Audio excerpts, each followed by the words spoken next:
Hello friends, இன்றைக்கி என்னென்னா ஒரு சிம்பிளான சாப்பாடு குழம்பு மாதிரி தீ பார்க்க போகிறோம். ஆனால் கிரேவியாகவும் இருக்கும், எதுனாலும் வச்சுக்கலாம். ரொம்ப சூப்பராக இருக்கும். சப்பாத்தி, நான், புரோட்டா எல்லாத்துக்குமே நல்லாயிருக்கும். சாதத்துக்கும் சூப்பராக இருக்கும். நான் இன்றைக்கி சாதத்துக்கு தான் சாப்பிட போகிறேன். முட்டை மசாலான்ட்டு ஒன்று செய்ய போகிறேன். அது சூப்பராக இருக்கும்.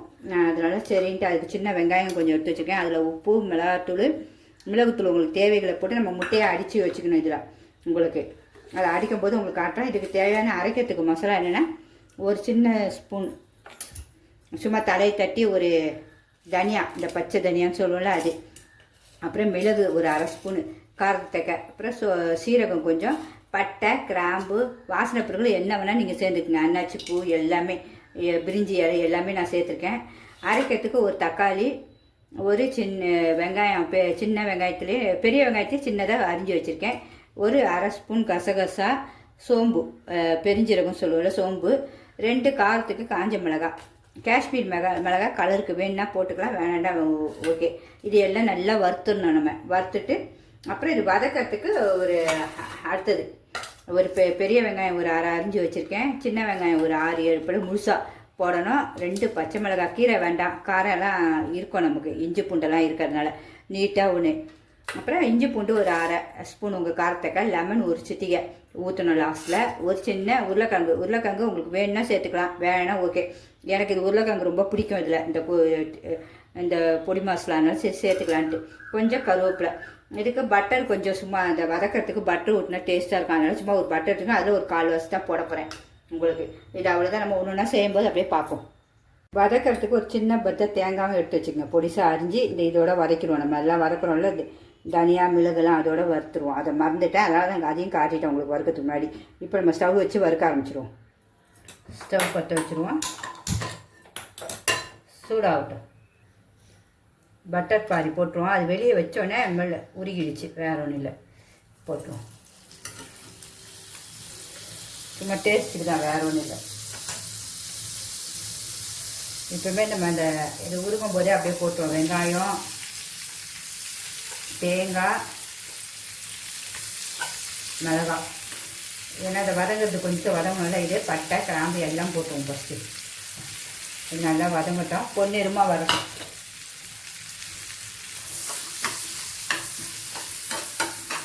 பொன்னிறமாக வதங்கட்டும். நல்லா அழகாக வதங்கி வச்சுக்கோங்க. தக்காளி எல்லாருமே போதும், இவ்வளோ வதங்கினா போதும். நம்ம இதை மிக்ஸி ஜாரில் மாற்றிடுவோம். அடுத்தது இதே எண்ணெயிலே மீதி எல்லாத்தையும் போட்டுருவோம். நம்ம எல்லாம் ஒன்றா கலர் ப்ரௌனிஷாக வர வரைக்கும் வறுக்கணும். ஸ்லோவில் தான் வச்சுருக்கேன். இப்படியே வறுப்போம். கசகசாலாம் நல்லா பொரிஞ்சிடும். அரைக்க ஈஸியாக இருக்கும்.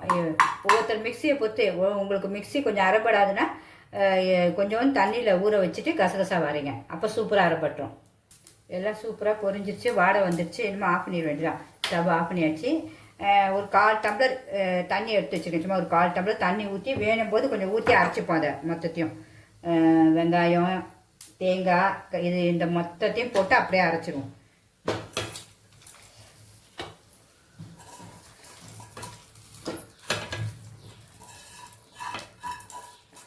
நமக்கு தண்ணி வேணாவே இதில் வேணால் லைட்டாக அப்படியே கழுவி இதில் அப்படியே ஊற்றிடுவோம் நம்ம அரைக்கிறது.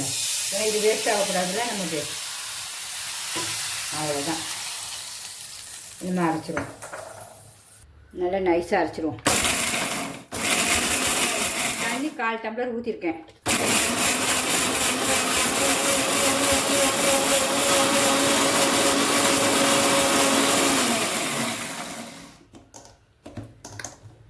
இது எவ்வளோ சூப்பர் பேஸ்ட்டாக அழகாக அரைப்பட்டுச்சு. இதை அப்படியே எடுத்து வச்சுருவோம்.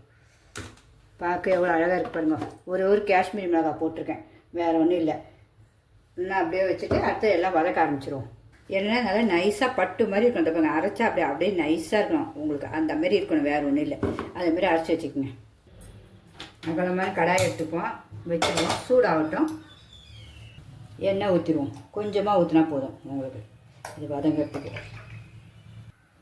சட்டி காஞ்சிடுச்சு, கடுகு போட்டுடுவோம். கடுகு நல்லா பொரியணும், இல்லைனா வயிறு வலிக்கும். பிஸ்னஸ் பிள்ளைங்களுக்காக சொல்கிறோம், பெரியவங்களுக்கு எல்லாத்துக்கும் தெரியும். என்னுடைய சமையல் பிடிச்சிருந்தால் கண்டிப்பாக லைக் பண்ணுங்கள். சிம்பா நியூ ஜெட் சேனலுக்கு சப்ஸ்கிரிப்ஷன் பண்ணுங்கள் ஃப்ரெண்ட்ஸ். கடுகு பொரியட்டும்.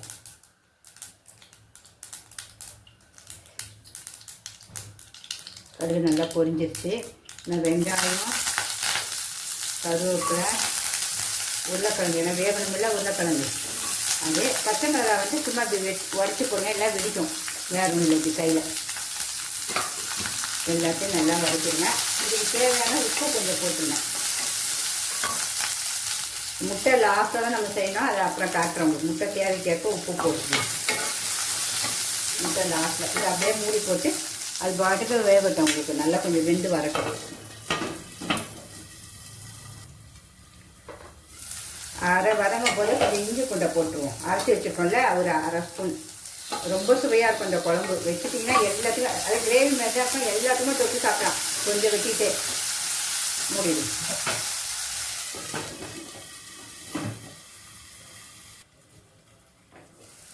இப்போ நல்லா வதங்கிட்டு உங்களுக்கு தெரியும், கலர் மாதிரி இருக்க அழகாக. இப்போ கொஞ்சம் லெமன் ஊற்றிடும். உங்களுக்கு புளிப்பு தக்க நான் சும்மா கொஞ்சோண்டு ஊற்றுறேன், ரொம்ப ஊற்றலை.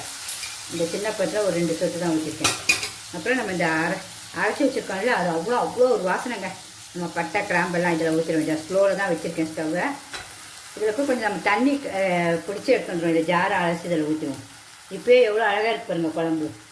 தண்ணி அலசி வச்சு நம்ம கிரேவி இப்போயே டக்கராக இடணும். கொஞ்சம் கொதிக்கணும், ஒரு 2 நிமிஷம் சூப்பராக கொதிக்கணும்.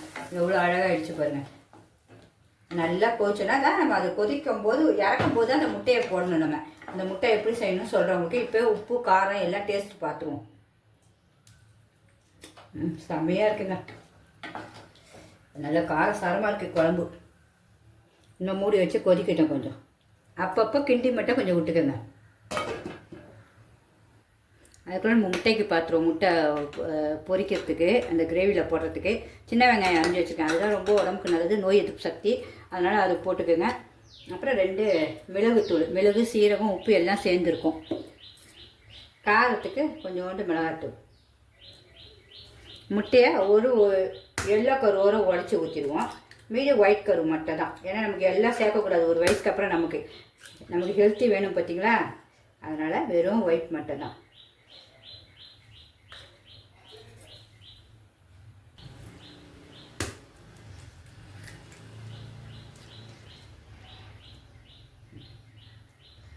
அவ்வளோதான்.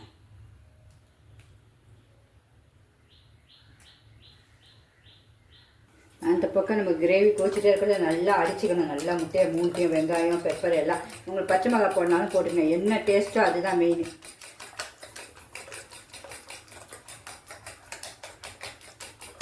இது நல்லா கைவிடாமல் அடிச்சிருங்க. தோசைக்கல் வச்சாச்சு.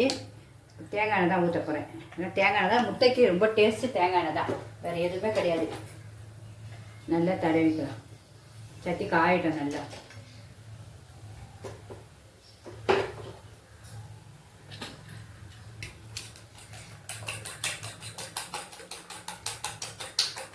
நல்லா திக்காக அப்படியே ஊற்றிடும்.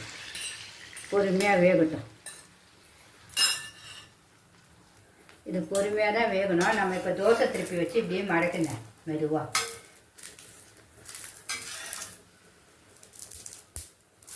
கொஞ்சம் கஷ்டமாக தான் இருக்கும். அப்படியே மடங்குனா அழகாக மடங்கு போட்டுரும் உங்களுக்கு.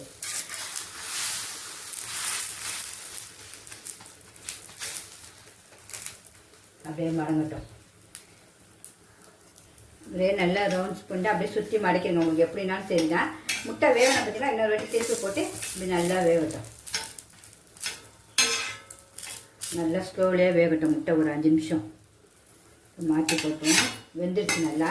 இப்போ உங்களுக்கு எப்படி சைஸ் வேணுமோ குழம்புக்கு இப்படி வெட்டிக்கங்க. சூடாகவே வெட்டிக்கங்க. ஸ்டவ் சிம்மில் தான் இருக்குது. அப்படியே வெந்துக்கிட்டே தான் இருக்குது முட்டை.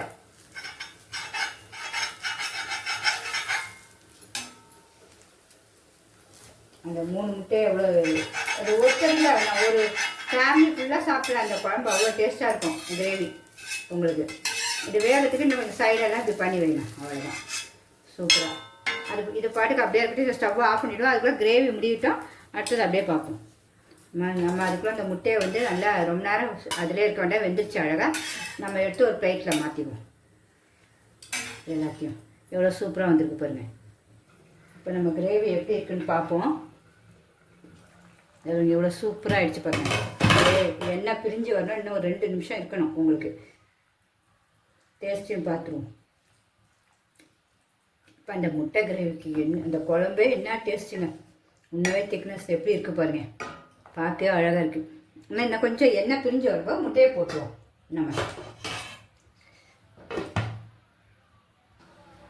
இப்போ பார்க்கலாமா, 2 நிமிஷம் ஆயிடுச்சு. எண்ணெய் அழகாக வந்துடுச்சு. இனிமேல் நம்ம இந்த முட்டை பொரித்து அழகாக கட் பண்ணி சுருட்டி வச்சுக்கலாம். இது அப்படியே போட்டோம். நம்ம வேக வச்சுருக்க இதுக்கும் ஒரு டேஸ்ட்டு சூப்பராக இருக்கும் இந்த குழம்புல, இந்த கிரேவியில். உங்களுக்கு ஒன்று ஒன்றா போட்டுருங்க. உங்களுக்கு எவ்வளோ வேணால் முட்டை நீங்கள் சேர்க்கலாம். இது போதுமே. இது ஒரு 4 பேர் தாராளமாக சாப்பிட்லாம். இந்த திக்னஸை கொஞ்சம் ஊறட்டும். அப்படியே அது ஊறும் சூப்பராக. அப்புறம் மாற்றி போடுவோம் திருப்பி ஒரு 5 நிமிஷம் கழிச்சு. ஊறி அவ்வளோ ஒரு டேஸ்ட்டாக இருக்கும். சாப்பிடும் போதே சும்மா அட்டகாசமாக இருக்கணும். ஒரு 2 நிமிஷத்தில் இறக்கிடுவோம். இறக்கும்போது கொத்தமல்லி தூவி போட்டு இறக்கிடணும். இப்போ மூடிடுவோம். அப்படியே நம்ம குழம்பு அந்த கிரேவி எப்படி இருக்குன்னு பார்ப்போமா. முட்டை பாருங்கள் எப்படி சூப்பராக, நல்லா சூப்பராக, நல்லா பலூன் மாதிரி சூப்பராக ஊதிடுச்சு பாருங்கள். உடையவே உடையாது. என்ன பார்க்க எவ்வளோ அழகாக இருக்குது பாருங்கள் முட்டை. எல்லாருமே செய்யுங்க. பன் மாதிரி இருக்குது முட்டை. இங்கே பாருங்கள், பார்க்க அழகாக இல்லை, சாப்பிட சுவையும் செம்ம டேஸ்ட்டாக இருக்கும். அவ்வளோதான். இனிமேல் இது கிரேவியும் நல்லா எண்ணெய் வந்துடுச்சு. இனிமேல் நம்ம கொத்தமல்லி தூவி இறக்கிடுவோம். நம்மளுடைய முட்டை மசாலா கிரேவி எவ்வளோ சூப்பராக ரெடி ஆகிடுச்சு பாருங்கள். செம்ம டேஸ்ட்டாகவும் இருக்கும். ரொம்ப எதுக்குன்னா சாப்பிடலாம். தேங்காய் சாதம், சப்பாத்தி, ப்ரெட்டு எல்லாத்துக்குமே. இந்த உருளைக்கிழங்கு கூட பாருங்கள், நான் உங்களுக்கு இப்போ காட்டுறேன். சாப்பிட்டு இந்த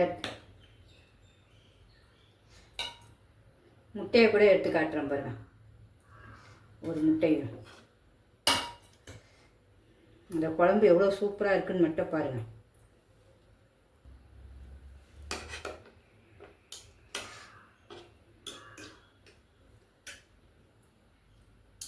இப்போ குழம்போடு ஊற்றி பார்ப்போம். உங்களுக்கு சாப்பிட்டு காட்டணும்ல. நான் இந்த பாருங்கள் கட் பண்ணிட்டேன். இப்போ சாப்பிட்டும் காட்டிடுறேன் முட்டையை.